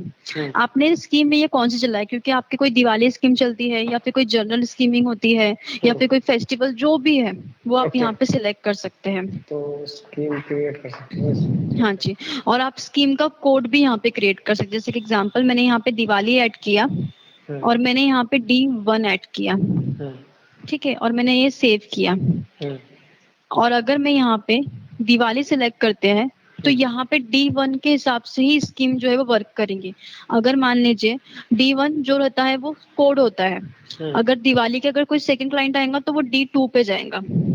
ओके, तो उसका ठीक है, हाँ जी, तो मतलब और आप चाहे तो कस्टमर को कोड वाइज भी सर्च कर सकते हैं। यहाँ पर आपको दिखाई दे रहा है सर्च बाय स्कीम नंबर, तो वही स्कीम नंबर होता है, आप उसके हिसाब से भी चाहे तो सर्च कर सकते हैं। ठीक है, और यहाँ पर आपके जो स्कीम की जो भी इंफॉर्मेशन है वो ऐड होती है, जिसमें आप स्कीम नंबर भी यहाँ पर आपको आ जाता है, और उसके बाद में जो भी आपके कस्टमर का नेम आता है, मोबाइल नंबर अगर आप ऐड करते हैं वो भी आता है। 12 मंथ की स्कीम है, कौन सी डेट से स्टार्ट हुई है, 1000 रुपीज है, और रनिंग स्टेटस तब तक क्या आएगा जब तक के कस्टमर की स्कीम कंटिन्यू चलेगी। एक बार अगर स्कीम पूरी हो जाती है, और अगर कस्टमर या तो अगर आपका कोई कुछ आपसे परचेस करके चले जाते हैं, जिसे हम फंड ट्रांसफर बोलते हैं, या फिर कैश विड्रॉल करके जाते हैं, जिसे हम फंड विड्रॉल कहते हैं, तो उस मोमेंट पे यहाँ पे जैसे कि अगर फंड ट्रांसफर हुआ तो फंड ट्रांसफर लिख के आएगा, और अगर फंड उन्होंने विड्रॉल किया है तो विड्रॉल लिख के आएगा। विड्रॉल तो हमारे यहाँ पे होता नहीं है, हम डायरेक्टली ओके, उनको मेकिंग पे छूट देते हैं, बाकी आपको जी सोना जी खरीदना पड़ेगा। जी जी, ओके सर। तो यहाँ पे क्या होता है, यहाँ पे अगर आप पे ऑप्शन पे सिलेक्ट करते हैं तो एग्जैक्टली जितने भी मंथ है, तो क्लाइंट बहुत ही इजी वर्किंग हो जाता है इसका, कि अनपेड पे अगर आप क्लिक करते हैं तो यहाँ पे do you want to paid आता है। अगर कस्टमर पेमेंट करके जा रहा है इस मंथ में, तो यस कीजिए, यहाँ पर जो भी पेमेंट है वो हो जाएगा। और इसके बाद में आप उनको एक बिल भी दे सकते हैं, और यहाँ पर जो भी 12,000 रुपए थे उसमें से भी 1,000 पेमेंट हो चुका है, तो 11,000 उनको और पेमेंट करना बाकी है, तो ये भी यहाँ पर जो है वो शो होता है। ओके। इस तरीके से आप जो अपने स्कीम का वर्क प्रॉपर तरीके से मैनेज कर सकते हैं। इसके अलावा सर, अगर आपका कोई कॉन्ट्रा, जिसे हम कॉन्ट्रा वाउचर कहते हैं, जैसे कि बैंक में कभी आप कोई डिपॉजिट करके आते हैं, कुछ विड्रॉल करके आते हैं, बैंक से तो आपको हमेशा मिल ही जाती है रिपोर्ट्स वगैरह, जो भी आपके स्टेटमेंट्स है। लेकिन अगर आप कोई विड्रॉलिंग या फिर कोई विड्रॉल जीएसटी या फिर एस्टीमेट में सेट करवाना चाहते हैं, तो आप वहाँ पे जो भी विड्रॉल कर रहे हैं या फिर डिपॉजिट कर रहे हैं उसके भी आप यहाँ पे एंट्री कर सकते हैं। ओके, मुझे थोड़ा सा रिपोर्टिंग दिखाइए इसमें। जी, तो ये डे बुक, डेली, हाँ जी, तो इसका कैसा है थोड़ा सा बताइए। जी। जैसे कि सर डेबिट में मतलब जितना भी आपके पास अभी कैश जो है वो आपको रिसीव हुआ है, ठीक है। क्रेडिट में मतलब कि जो भी चीजें आपके पास से जा चुकी है, ओके। ठीक है। जैसे कि मान लीजिए क्रेडिट में हमने एक किशोर के नाम से हमने एक कारागिर को 15 ग्राम जो भी फाइन था वो दिया है, मतलब वो हमारे शॉप से गया है, ठीक है। तो वो इस साइट में आया है। और उसी तरीके से आपको यहाँ पे जो भी हमारे शॉप में मतलब के जैसे कैश रिसीव हुआ होगा, राइट। जैसे कि हमने यहाँ पे स्कीम के लिए 1000 रुपीज रिसीव किया है, या फिर किसी बिल नंबर पे हमने कैश रिसीव किया है, या फिर हमने किसी कारागिर से जो भी हमने आइटम रिसीव किया है, वो चीजें आपको यहाँ पे जो है वो शो होती है, कलर वाइज जो है वो डिफाइन किया गया है, ठीक है। इसके अलावा नीचे वाला जैसे कि इम्पीवर गोल्ड आपके पास जो 15 ग्राम गया है, मतलब एक्सप्लेनेशन दिया है यहाँ पर आपको, इम्पीवर सिल्वर, पीवर गोल्ड, और फिर पीवर सिल्वर, फिर यूआरडी गोल्ड। फिर इसके अलावा कैश कितना था आपके पास में, यहाँ पर आपको पता चलेगा कि आपकी जब ओपनिंग हुई थी शॉप के, जैसे शॉप की आपने सुबह शुरुआत किया था, तो आपके पास कैश कितना था। तो मेरे पास कैश कुछ भी नहीं था, 0 पे था, ठीक है। लेकिन अगर आज डे एंड हो रहा है तो डे एंड में कितना कैश है, बैंक में कितना कैश आया, बैंक में भी 0 था, लेकिन अभी कितना कैश आया है बैंक में आज के डेट पे, तो वो भी आपको यहाँ पे पता चलेगा। फिर यहाँ पर आपको नेम इम्पीवर गोल्ड, फिर जितना भी है वो पता चलेगा। उसके अलावा यहाँ पे नीचे में आउटस्टैंडिंग इम्पीवर गोल्ड, इम्पीवर सिल्वर अगर आपने एडिंग किया है तो वो भी आपको यहाँ पे जो है वो पता चलेगा। ओके, कस्टमर लेजर दिखाइए थोड़ा। जी, कस्टमर लेजर, ओके। जैसे कि मैंने आपके लिए आर्यन मेहरा का कस्टमर बनाया था, ठीक है। तो इनका बैलेंस भी है, तो मैं बैलेंस रिसीव के बाद में आपको कस्टमर का लेजर दिखाते ताकि आपको पूरा वर्किंग जो है वो सेट समझ में आ जाए कि एग्जैक्टली किस तरीके से स्टेप बाय स्टेप वर्किंग होती है, ठीक है। जैसे कि अजय मेहरा है, अजय मेहरा अगर आपके पास में दोबारा बैलेंस पेमेंट करने के लिए आते हैं तो आप वॉचर में जाएंगे और आप रिसीव में जाएंगे। रिसीव में अगर आप अजय मेहरा का नाम या फिर मोबाइल नंबर से आप उन्हें सर्च कर सकते हैं, सॉरी आर्यन मेहरा था। तो यहाँ पर आपको जो भी प्रीवियस जितना भी अमाउंट उनके ऊपर बैलेंस होगा तो वो बैलेंस अमाउंट यहाँ पर आपको शो हो रहा है। आप चाहे तो वॉचर वाइज भी मतलब इसे रिसीव कर सकते हैं, और अगर आप चाहते हैं कि इसी बिल पे ही मुझे ये पैसा रिसीव करना है तो बिल वाइज भी जो है आप वो रिसीव कर सकते हैं, ठीक है। जैसे कि एग्जाम्पल मैंने यहाँ पे जो है पहले 50,000 का एक पेमेंट दे देती हूँ, जीएसटी का बिल था, ऐड किया, सेव किया है। यहाँ से आपको वाउचर बिल जो भी है प्रिंट हो जाएगा। फिर अभी प्रीवियस अमाउंट जो है वो चेंज हो चुका है, और विद इन अ सेकेंड में बैलेंस रिपोर्ट की अमाउंटिंग भी चेंज होती है, ठीक है। इस तरीके से अगर ये पूरा पेमेंट करके चले जा रहे हैं तो पूरा पेमेंट मैं यहाँ पे रिसीव कर लेती हूँ। अभी तक के अजय मेहरा का जो नाम था वो बैलेंस रिपोर्ट में शो हो रहा था, ठीक है।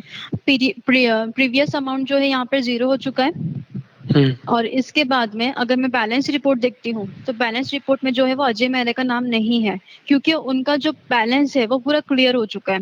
प्रीवियस अमाउंट 0 होने के कारण की वजह से बैलेंस रिपोर्ट में से उनका नाम नहीं आएगा। बैलेंस रिपोर्ट में सिर्फ उनका ही नाम होगा जिनका बैलेंस होता है।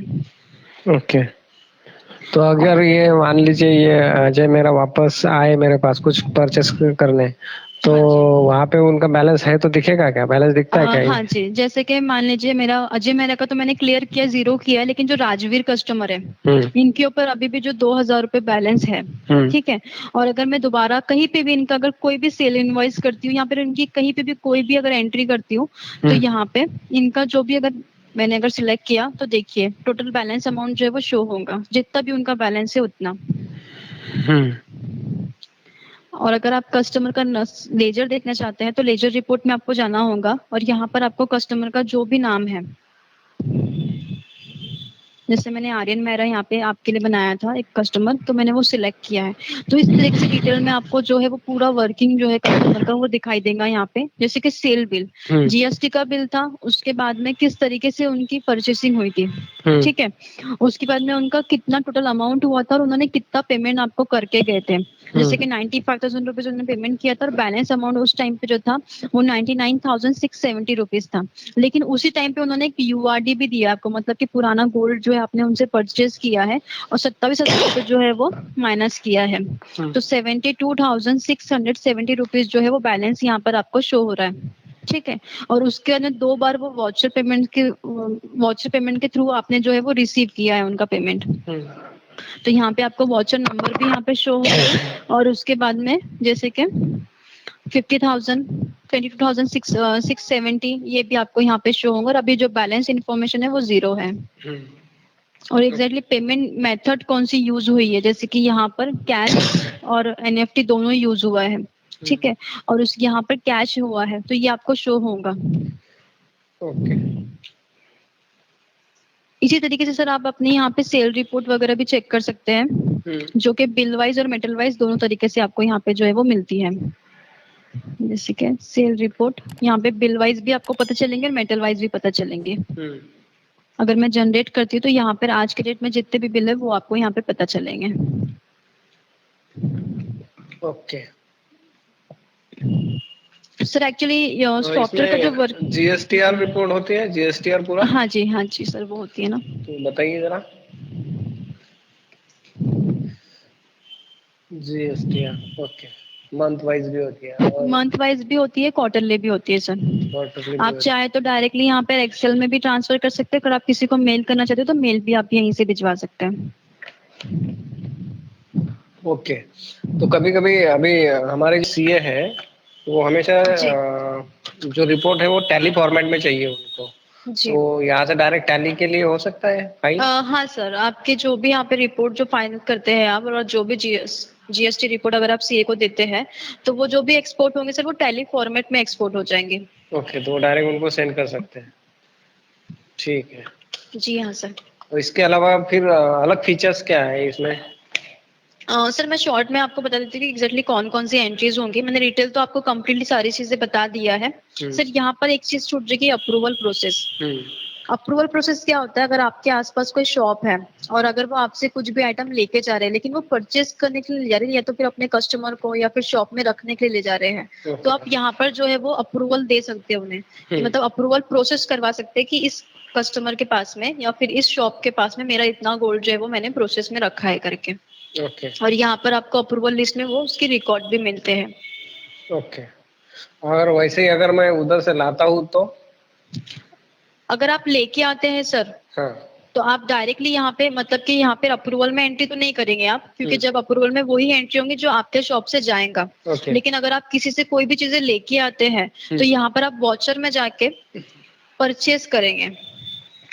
ओके। ठीक है, परचेज वॉचर एंट्री में क्या होता है, यहाँ पर आपके एंट्री में आइटम तो ऐड हो जाते हैं लेकिन ये आप मतलब सिर्फ रखते हैं अपने पास में। इसको अगर इसका ना ही कोई बिल एडिंग होता है, ना ही ये जो भी होता है, ना ही आपके स्टॉक में ऐड होता है। ओके।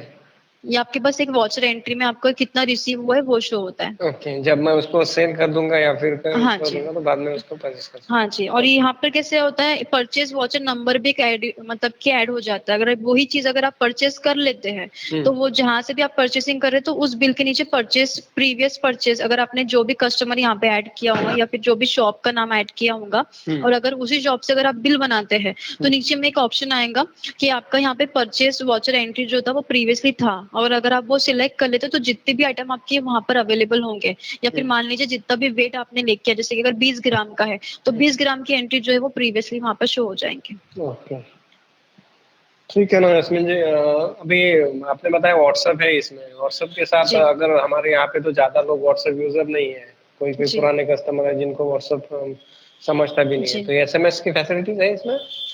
सर हाँ सर, अगर आपको व्हाट्सएप फैसिलिटी की जगह पर अगर एसएमएस फैसिलिटी चाहिए तो वो भी है, लेकिन उसके थोड़ा एडिशनल चार्जेस होते हैं सर। ओके, और दोनों चाहिए तो? दोनों चाहिए तो दोनों भी कर सकते हैं ना सर। ओके, दोनों। सर वैसे मैं क्वेश्चन पूछ रही थी आपसे, उसका आप आंसर कर देना। सर अभी आप शॉप की मार्केटिंग के लिए क्या यूज कर रहे हैं?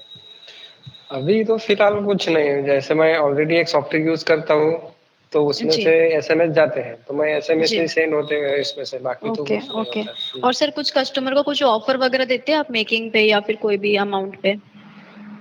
वही जो हमने बताया पहले कि हमारी ऑफर चलती रहती है, या फिर उनकी बर्थडे या फिर मैरिज एनिवर्सरी रहती है तो हम मेकिंग फ्री देते हैं उस दिन। ओके सर, एक्चुअली नहीं क्या एक और काफी अच्छा ऑप्शन है जिसे कहते हैं इंश्योरेंस फैसिलिटी।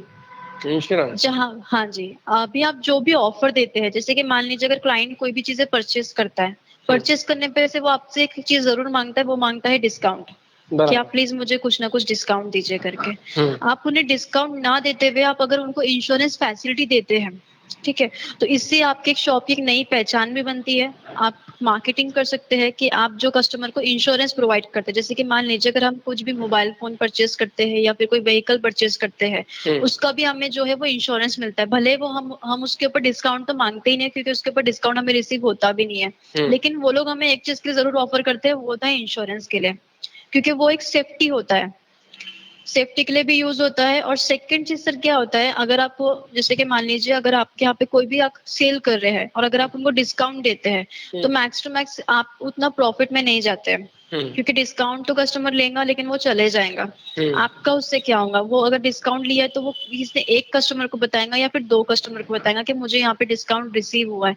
लेकिन अगर मान लीजिए अगर आप उनको इंश्योरेंस देते हैं और इंश्योरेंस के मोमेंट पे क्या होता है, अगर उनके जो भी ज्वेलरी होती है अगर वो चोरी हो जाती है, ठीक है, उसमें काफी सारे रिस्क कवर होते हैं। अगर वो चोरी हो जाती है तो वो अगर वो कंप्लेंट फाइल करते हैं, तो कंप्लेंट फाइल कॉपी के साथ में जो भी इंश्योरेंस आपने उनको प्रोवाइड किया है, तो एक सर्टिफिकेट जनरेट होता है जो कि गवर्नमेंट रजिस्टर्ड होता है।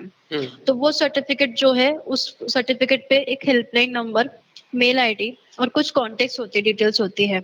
अगर वो कंप्लेंट कॉपी अगर वो उन्हें ट्रांसफर कर देते हैं, तो with in a working 45 days में जो भी इंश्योरेंस उन्होंने, जो भी अगर कंप्लेंट फाइल उन्होंने प्रॉपर सेंड किया है, तो कुछ वेरिफिकेशंस के बाद में इंश्योरेंस कंपनी जो है उनको 70 टू 75% तक के जो है वो इंश्योरेंस क्लेम करवा के देती है।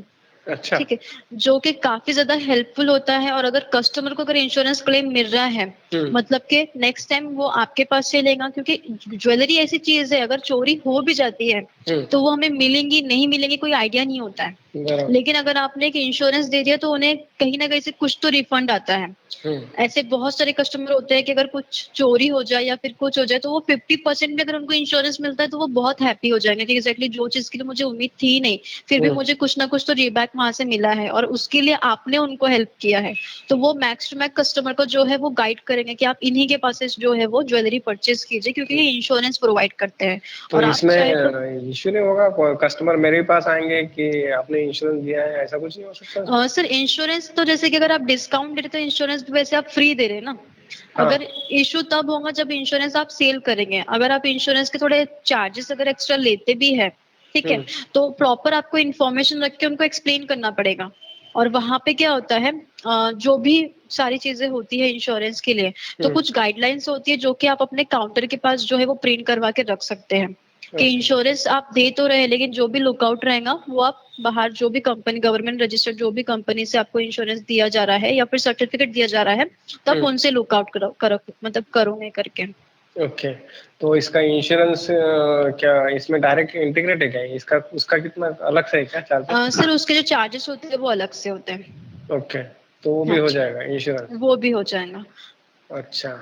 और सर इंश्योरेंस के साथ साथ चाहे तो आप अगर आप ऑनलाइन ज्वेलरी अपनी सेल करना चाहते हैं तो वो भी कर सकते हैं। और सर एक और चीज होता है, आप न्यूज़पेपर में आप जो एड चलाते हैं तो वहां पे भी आप मतलब बता सकते हैं। अगर जैसे कि मान लीजिए अगर आपके 1 या 2 कस्टमर को अगर आपने इंश्योरेंस क्लेमिंग मिल चुका है, तो आप वो भी उस तरीके से भी मार्केटिंग कर सकते हैं कि बराबर। एग्जैक्टली ये एक क्लाइंट थे हमारे जिन्होंने जिनकी जो इंश्योरेंस हमने प्रोवाइड किया था और एक्चुअल में उनकी जो भी गोल्ड है वो चोरी हो चुका था और इन लोगों को जो है वो इंश्योरेंस क्लेम करके जो है वो रिसीव हुआ है। तो ये भी आपके शॉप की मार्केटिंग के लिए काफी अच्छा जो है वो सोर्स बन जाएगा। ओके, बढ़िया। अभी बताइए यास्मीन जी, एमपी में आपके सॉफ्टवेयर कहाँ कहाँ लगे हैं? सर रतलाम, इंदौर, उज्जैन, झाबुआ, अच्छा। छिंदवाड़ा, यहाँ ओके। पर जो है हमारे सॉफ्टवेयर जो है वो लगे हुए हैं। उसी के अलावा सर 18 स्टेट में जो है हमारे सॉफ्टवेयर अभी वर्क कर रहे हैं। गुजरात हो गया, राजस्थान हो गया, यूपी हो गया, अच्छा। जम्मू कश्मीर में भी सॉफ्टवेयर है सर हमारे। ओके। तो ये यास्मीन जी, ये ऊपर के मेनू तो मुझे समझ में आ गई, ये साइड वाले मेनू कैसे है, वो उसका क्या ये है? सर ये जो साइड वाले इस वाले की बात करें ना, हाँ हाँ। सर ये सब सारी जो चीजें होती है ना, मतलब कि आपका कस्टमाइज मेनू होता है। मान लीजिए आपके शॉप में डेली यूजिंग में आपको किस एंट्रीज की सबसे ज्यादा यूजिंग होता है, वो आप यहाँ पे कस्टमाइज करके रख सकते हैं, बस इसी तरीके से। ओके। तो मुझे जो चाहिए वो इधर ले हाँ जी, सकता हूँ? जो चाहिए आप वो डिस्प्ले पे जो है वो ऐड कर सकते हैं। ओके।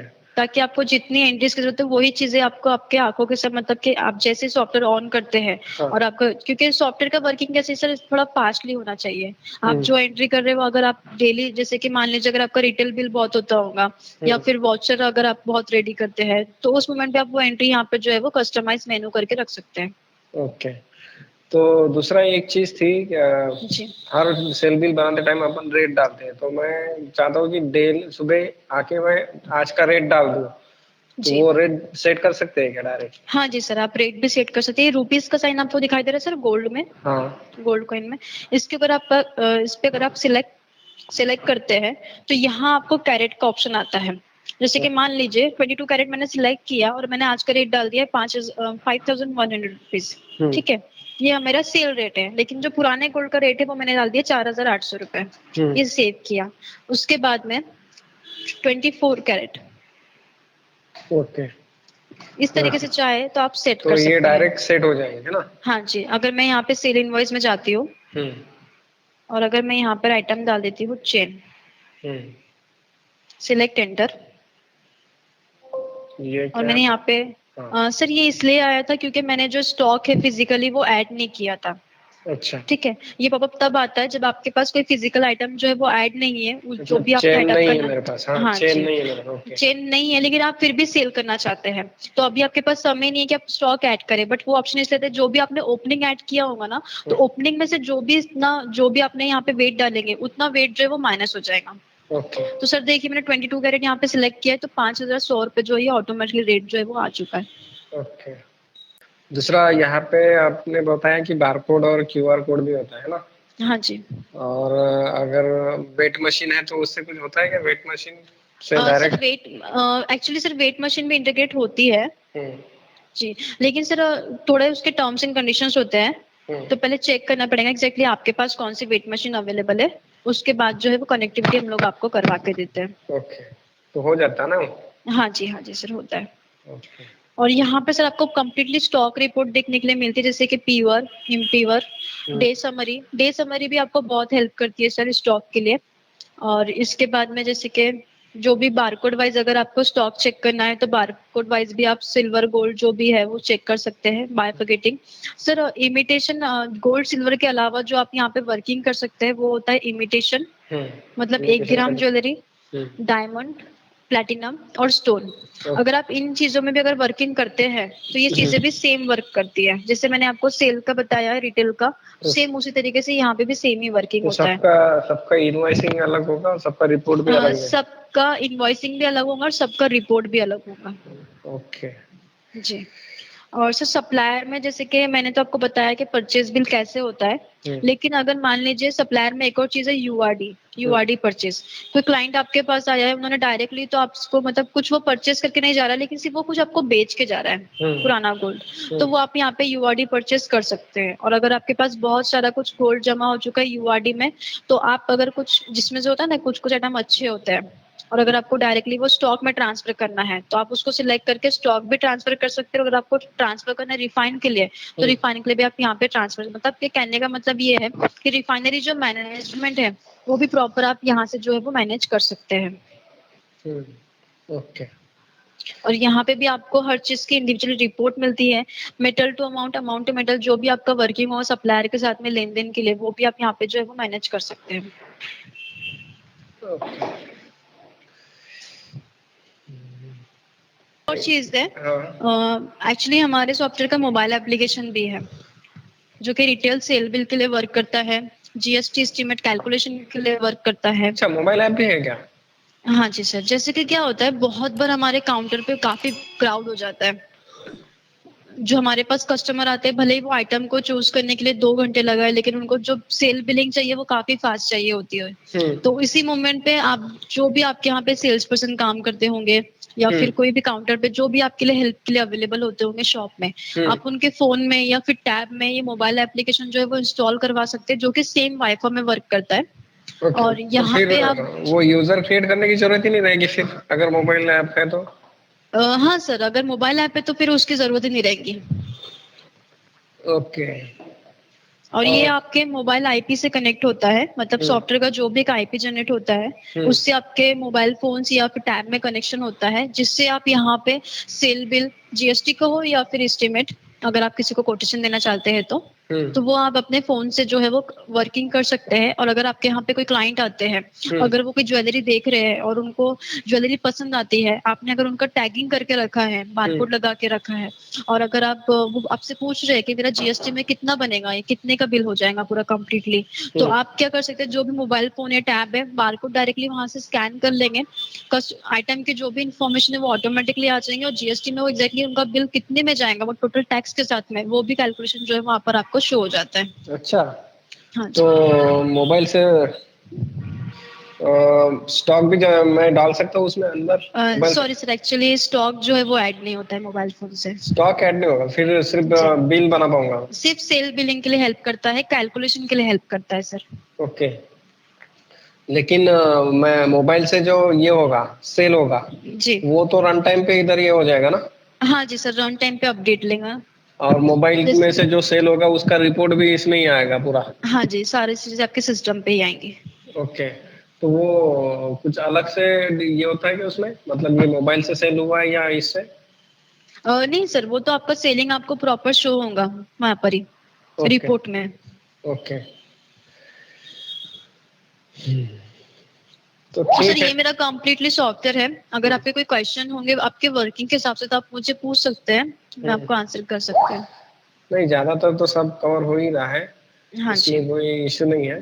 जी बस मुझे एक पूछना था, आपके यहाँ पे इसमें डायमंड भी है, ठीक है? जी तो मान लीजिए कि मैं डायमंड की ज्वेलरी ये कर रहा हूँ, सेल कर रहा हूँ, एक अंगूठी। जी। तो उसमें तो डायमंड लगा है लेकिन वो अंगूठी गोल्ड में है, तो उसका कैसा, एक बार वो दिखा दीजिए थोड़ा सा। जैसे एक एग्जांपल सर, अगर आप कोई डायमंड की ज्वेलरी सेल कर रहे हैं, हम्म वो डायमंड की ज्वेलरी काउंट करेगा, वो डायमंड काउंट नहीं करेगा। डायमंड की अगर ज्वेलरी हम सेल करते हैं मतलब उसमें गोल्ड भी आ गया और डायमंड भी आ गया। हम्म ठीक है, जीएसटी सिलेक्ट है, एंटर किया है, कस्टमर का नाम आपको यहाँ पे डालना होगा, जैसे कि मैं आर्यन मेहरा ले लेती हूँ। हम्म तो अपन ने जो कस्टमर सिलेक्ट किए वो सभी इसमें आ जाते हैं ना? हाँ जी, जो हाँ जी। सेव करके रखे। कस्टमर का नाम आपको मतलब लेजर आप एक ही बनाते हैं, आप कहीं भी कस्टमर की कोई भी एंट्री कीजिए, उनका वर्किंग, अगर उनके कुछ बैलेंसेस होंगे या फिर उनका नाम होगा, वो हर जगह पर आ जाएगा। ओके। ठीक है, जैसे कि मान लेते हैं मैंने यहाँ पर आइटम लिया है रिंग, हम्म तो मैंने यहाँ पे रिंग सिलेक्ट किया है। हम्म एक मिनट, मैंने यहाँ पे एक्चुअली मैपिंग नहीं है सर, तो मैं मैप कर लेती हूँ पहले। हम्म तो ओके, ये ऐसे मैप होता है क्या? हाँ जी। तो ये क्या कर रही हैं आप? डायमंड, तो ओके, तो ये डायमंड की रिंग है, तो वो जी, तो रिंग यहाँ पे सिलेक्ट में ऑटोमेटिकली आ जाएगा, क्योंकि अपना जो सॉफ्टवेयर है सर वो सिलेक्ट एंटर से वर्क करता है, हम्म और मैपिंग करनी होती है हर आइटम की, हम्म जो कि वन टाइम ही आपको करना होता है। हम्म पीसेस जो है वो रिंग का एक ही पीस है। हम्म मैंने ग्रॉस वेट आपको यहाँ पर ऐड नहीं करना है अभी, क्योंकि वो ऑटोमेटिकली कैलकुलेट होगा। डायमंड वेट, जैसे मैंने डायमंड वेट यहाँ पे लिया है एक, हम्म ठीक है, तो यहाँ पे जो कैरेट होता है वो ऑटोमेटिकली कैलकुलेट करता है डायमंड का। हम्म यहाँ पर आपको फिर डायमंड का रेट डालना है, जैसे कि मैंने यहाँ पे डाल दिया है 100 रुपीज, तो डायमंड अमाउंट जो भी रहेगा वो भी यहाँ पर कैलकुलेशन हो जाएगा। इसके बाद में अगर एट्रीब्यूट्स में अगर आपने, कभी कभी होता है ना एक ही रिंग होती है लेकिन उसमें छोटे डायमंड काफी सारे होते हैं, तो वो आप यहाँ पर ऐड कर सकते हैं, जैसे कि मैंने यहाँ पे 4 ऐड किया है। ओके। अगर कुछ कट, कलर, क्वालिटी जो भी है वो आप अपने हिसाब से यहाँ पे जो है वो सिलेक्ट, जैसे कि मैंने यहाँ पे क्रीज सिलेक्ट किया है।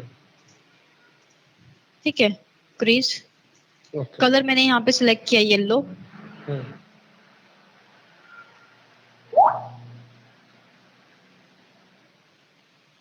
क्वालिटी मैंने सिलेक्ट किया है गुड। ठीक है ना?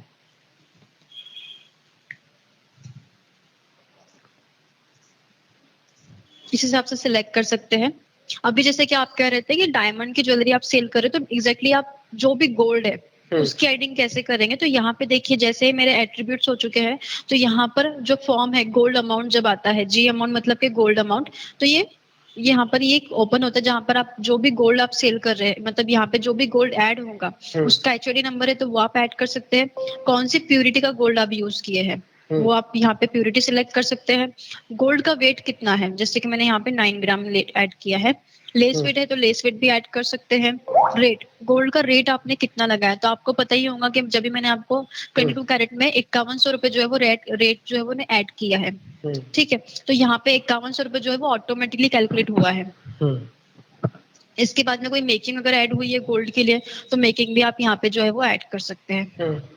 हॉलमार्क चार्जेस भी आप यहाँ पर ऐड कर सकते हैं, और यहाँ पर आप ओके करेंगे तो ये गोल्ड अमाउंट की एंट्री जो होती है वो ऐड हो जाती है। ओके, इधर ये ग्रॉस आ गया पूरा 10। हाँ जी, हाँ जी, और यहाँ पे जो ग्रॉस वेट है गोल्ड के साथ और डायमंड के साथ में वो 10 ग्राम आपको आ चुका है। ओके, तो इधर वापस मेकिंग फिर यहाँ पे 0 ये वाला।